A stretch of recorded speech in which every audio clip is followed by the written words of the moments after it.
Okay, so we got Team George. Team George dropped a new video. You remember George? George joined us in the live stream for his his last video drop. And I don't think he's here today. I haven't seen his name.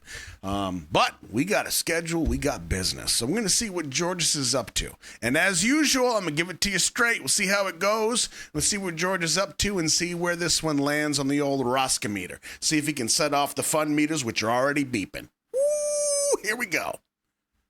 All right, this one's called Somewhere to Be.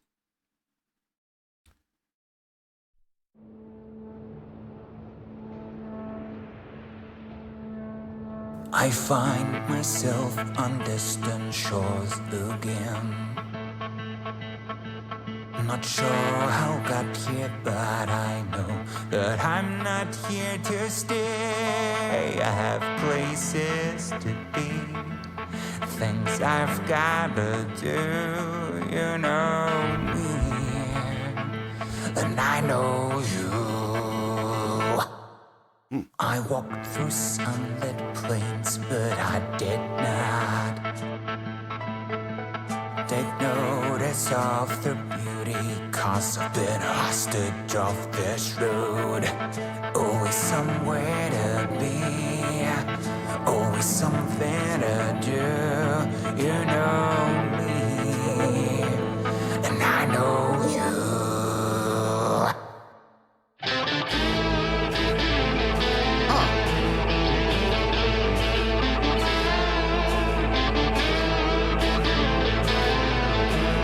I think this is already going to be one of those videos where we got to kind of break it down and see what we get. See if you can figure out what's going on here with me.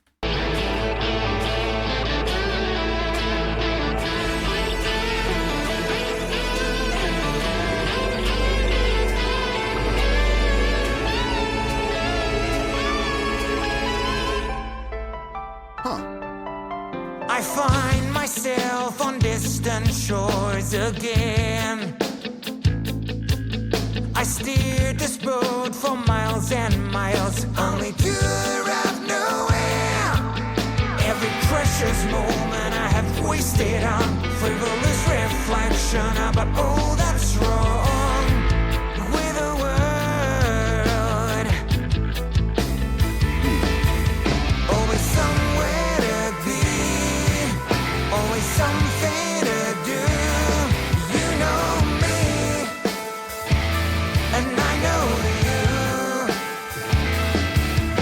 I'm tired of always being someplace else, building, solving problems in the now's expense. I'm losing what I can't get back, need to get right back to myself. Always somewhere to be, always something to do, always running away from the inescapable truth. I'm scared of the stillness, I'm dreading the calm. When silence takes over, all my demons run wild. They run wild and reveal all my wounds, all my fears. I can't face them alone,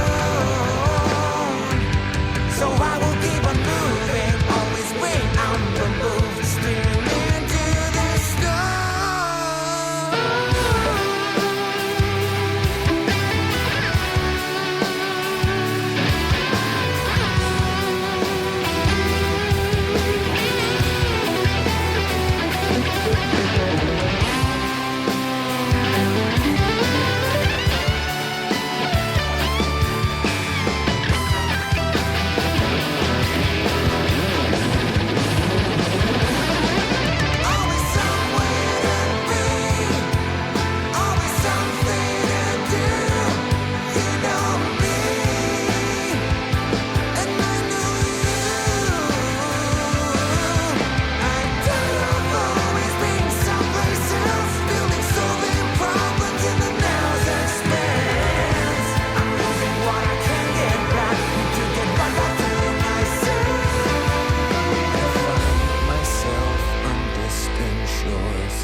Interesting.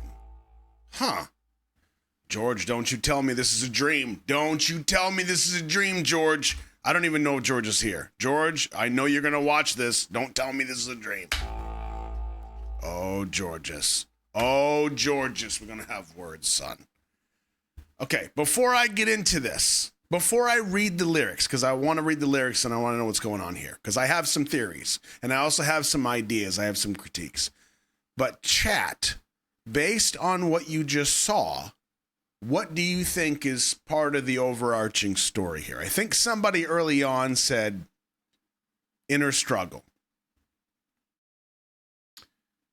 Possibly mean different things regarding taking control. Do you mean like taking control of your life, of somebody else's life, inner battle, temptation, inner struggle, trying not to fall to temptation, okay? Inner battle, okay. And we're going to read the note down here and I guess the lyrics as well.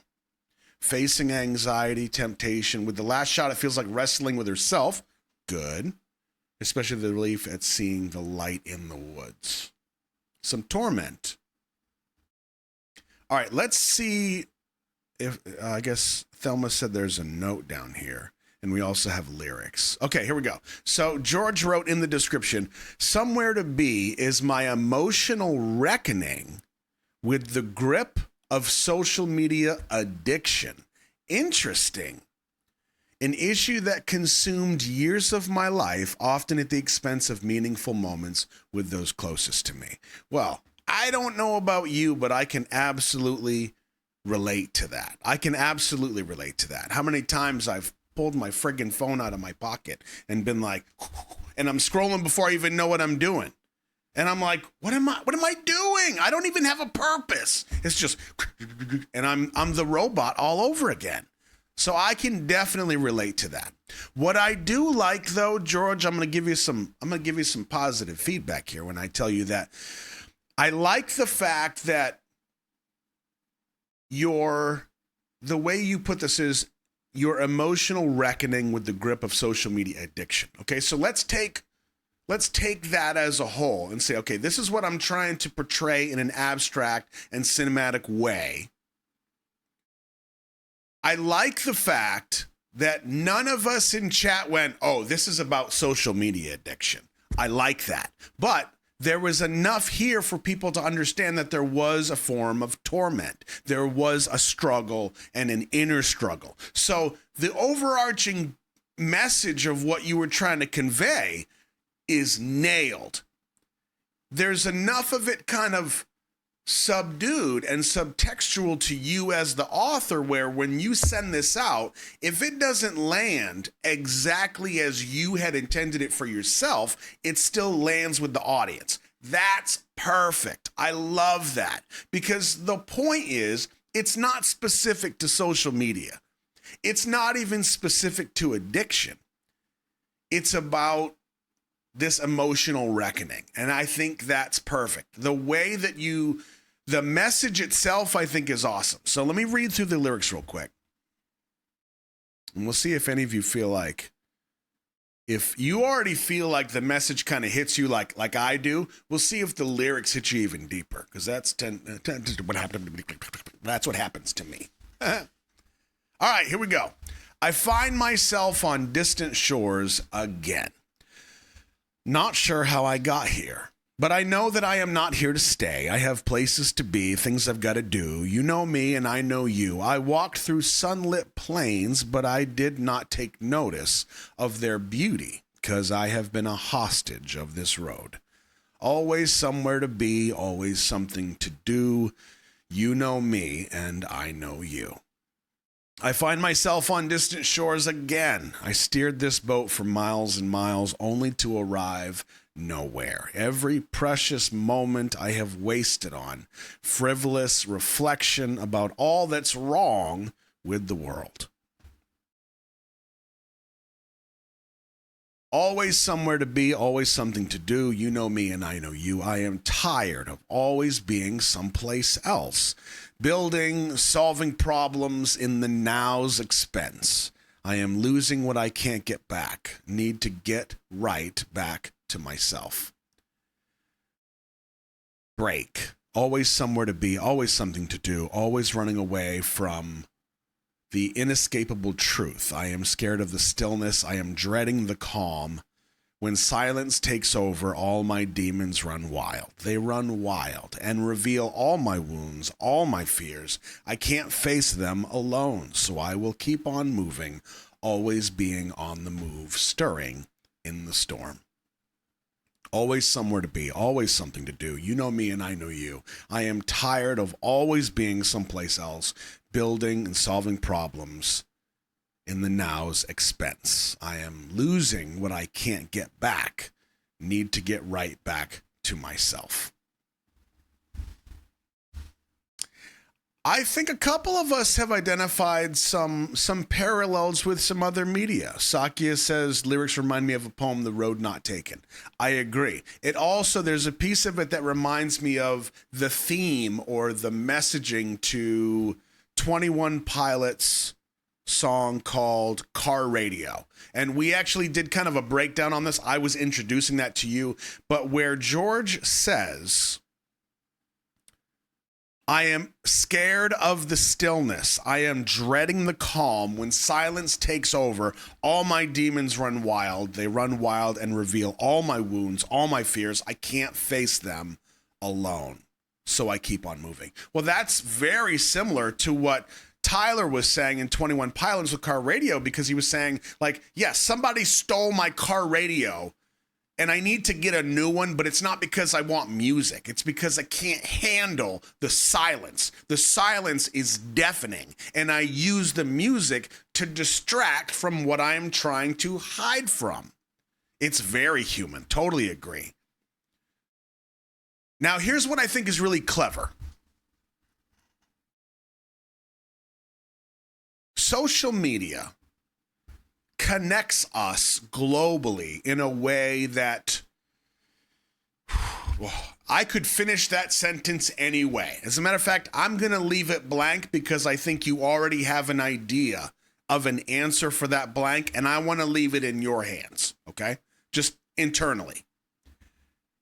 Starting the song off, both verses, with, I find myself on distant shores again. Now, this can be abstract, and it totally works with this kind of fantasy feel, the fantasy vibe of the video, but it also means something very literal in a social media aspect, because here I am in America, and yet my day might be completely obliterated and my emotional state devastated because all my attention goes on to what's happening in distant shores. In other countries and other nations, it's my whole focus goes outwards.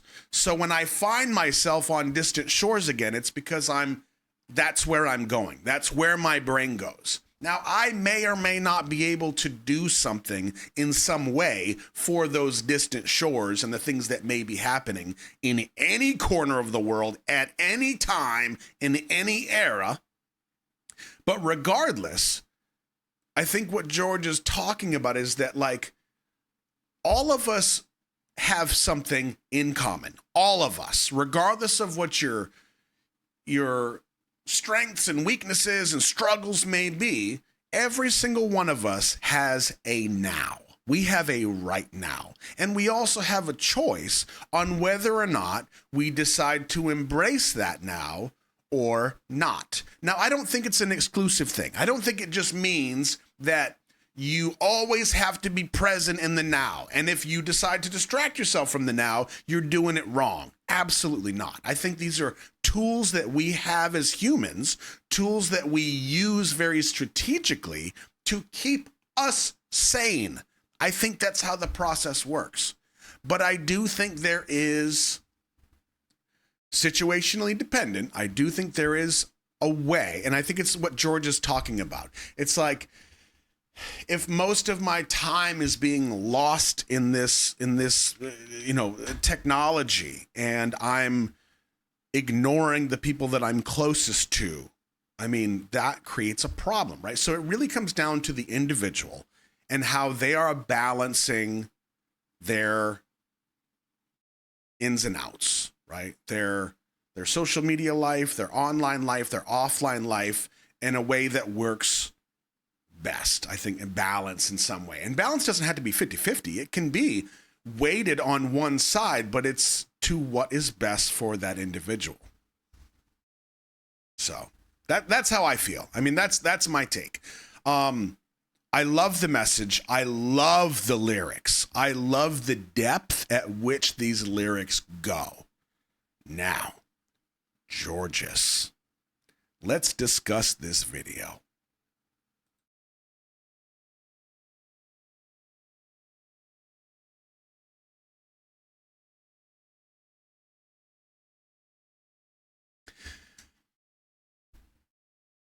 Color grading wise, look and feel wise, it's solid. It works. It makes sense.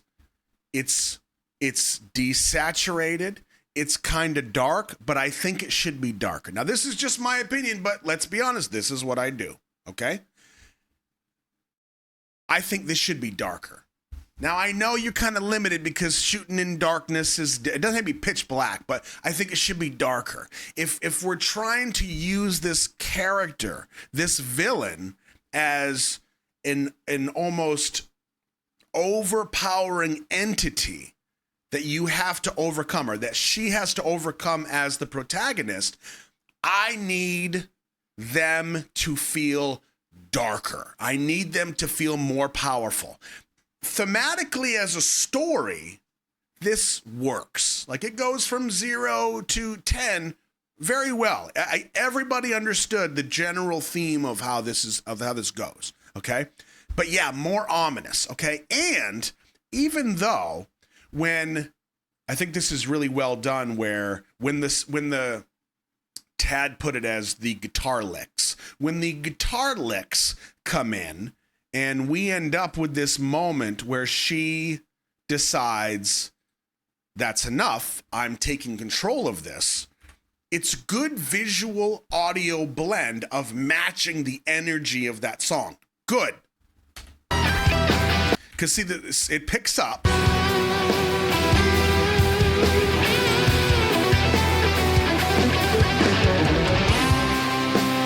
We're going to get the reveal of the villain.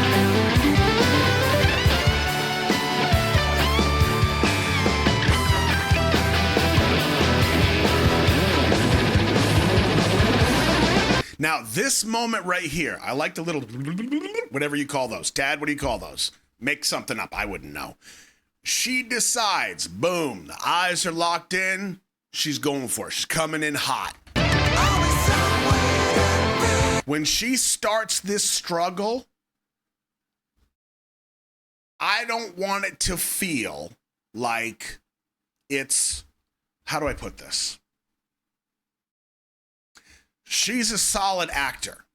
Whoever the villain is, they're doing fine. I can't see their shoulders shaking like they're laughing. They're wearing a mask, right? So it's good. It accomplishes everything well. However, this struggle, to me, should feel way more powerful. I feel like if this had been executed just right, you could have brought tears. I think tears could have happened here because everybody already knows there's a struggle here. This whole message of 4 minutes, 30 seconds is about struggle. Now, we don't want to establish necessarily what the struggle is because you want the viewer to kind of fill in that gap. The more relatable the message feels, the more people are going to watch this and go, ooh, this is my story. And you could have 1 million people say that with 1 million different struggles. So we want to keep it vague and open-ended, but relatable enough where people go, ooh, I can feel this moment. To have her turn and face her villain, her addiction, her problem head on and literally go at it and fight face first, that is something that almost anybody can either relate to from doing or relate to in feeling that they're on the precipice of doing that. So this struggle is good, but I think it could have hit harder. And I think part of that buildup would be making this villain more ominous. Now, this is probably shot, I mean, at different days maybe, but there's moments where it feels like the golden hour. There's moments where it feels a little earlier. And I can see why you would do that. But especially in these scenes where there is a darkness to this story, to this emotion, to this feeling, and especially this struggle, I would want this fight to go from it's initially a struggle, and by the end of the fight, she has nothing left. Now, maybe, and this is a question for chat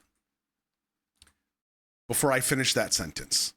Here's the struggle, but we end here. Why? What does this mean? Don't worry, I'll wait. Let me see what you got.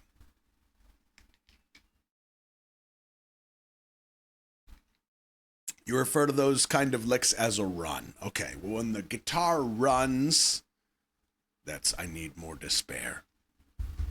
He won. Okay. So the demon is her own addiction on social media, right? That's what George is saying. But if at the very end, after the struggle, she's now the demon, does that mean that the addiction won?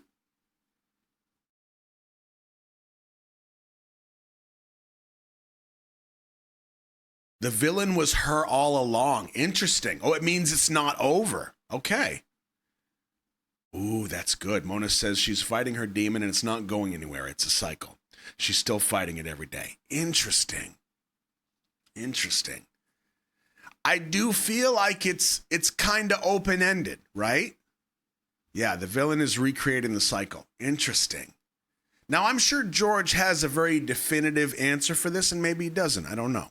I would think that he would, but he might not. He might have wanted to leave it kind of like, I don't have an answer, but I wanted the viewer to have their own answer. And either way, like there's no wrong answer there.